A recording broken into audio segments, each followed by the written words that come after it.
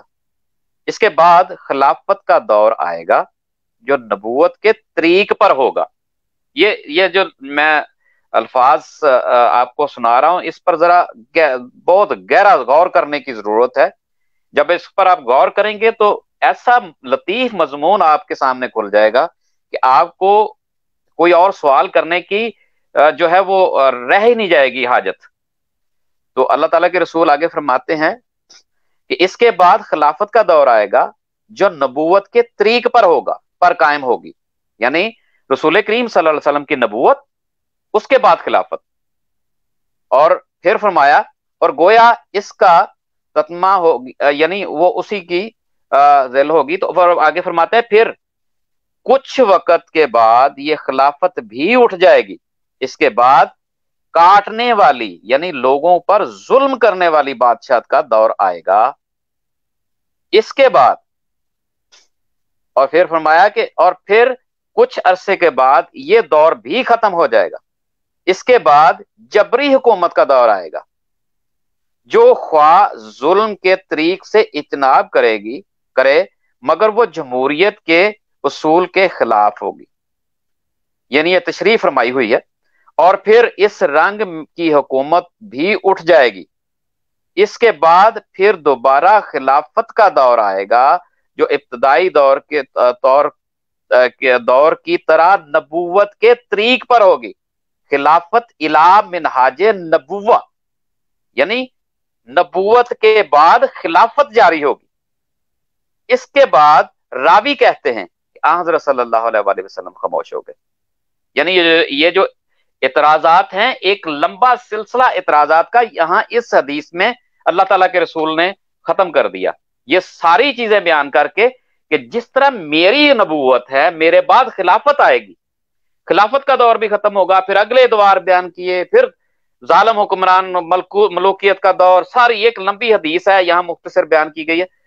اس کے بعد دوبارہ خلافت الا منہاج نبوت، یعنی نبوت کے منہج پر جو ہے وہ خلافت جاری ہوگی نبوت کے بعد، یعنی جس طرح رسول کریم صلی اللہ علیہ وسلم کی خلافت جاری ہوئی بعد جاری ہوئی ویسے ہی نبوت کا دور جاری ہوگا۔